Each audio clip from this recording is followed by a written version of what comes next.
অনেক দিনের একটা জট খুলে আজকে আমরা একটা নতুন অধ্যায়ের সৃষ্টি করছি।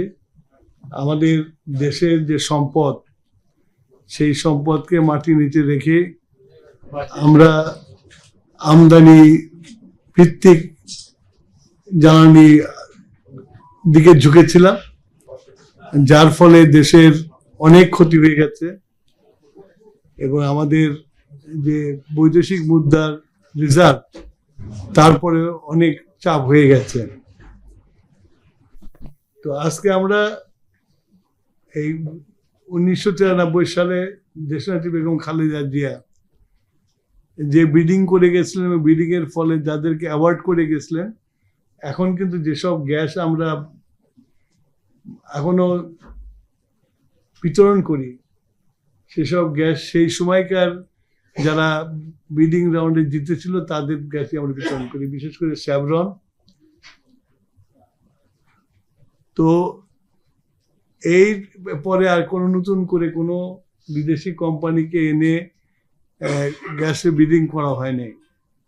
আমরা দেখেছি যে সমুদ্র বিজয় হয়েছে, তাই নিয়ে অনেক লাফালাফি হয়েছে, সমুদ্রের নিচে কি আছে সেটাও নিয়ে অনেক কিছু বলা হয়েছে, কিন্তু সেখান থেকে যে আহরণ করতে হবে সেটা বোধহয় ভুলে গেছিল, যার ফলে আমাদের সমুদ্রের বিজয় করার পরেও যারা তখন বলা হয়েছে তারা হেরে গেছে, আমরা জিতে গেছি, তারা কিন্তু সেসব জায়গাতে গ্যাস উত্তোলন করে বিদেশে এক্সপোর্ট করছে।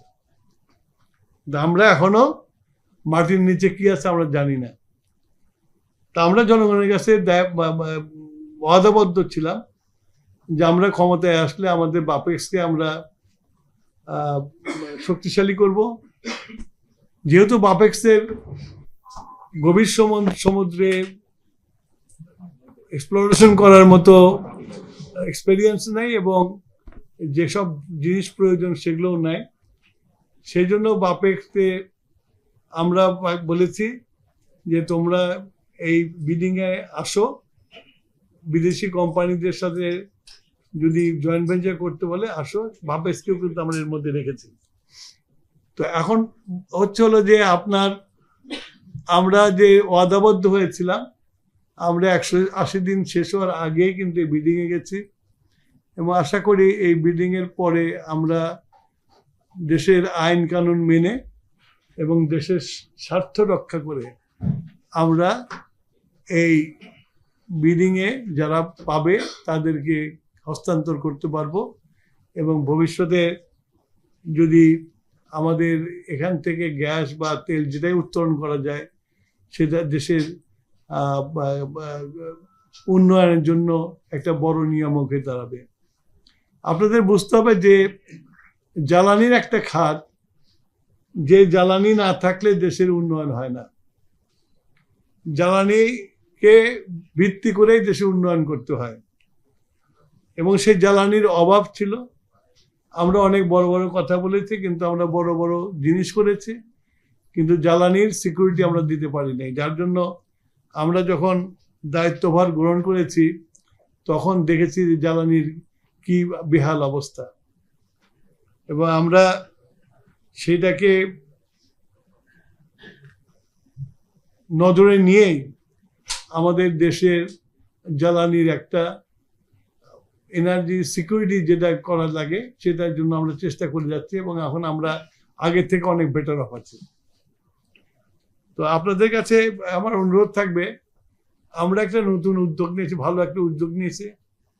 এদেশের আপনারা যারা মিডিয়াতে আছেন অনেককেই দেখছি, আমার প্রথম টার্মে, আমি তো সেকেন্ড ইনিংস খেলছি, আমার প্রথম টার্মে যারা আমার সাথে ঘুরে বেড়েছে সারা বাংলাদেশে তাদের অনেকের চুল সাদা হয়ে গেছে, কিন্তু গ্যাসের কোনো উত্তোলন নতুন করে কিছু হয় নাই।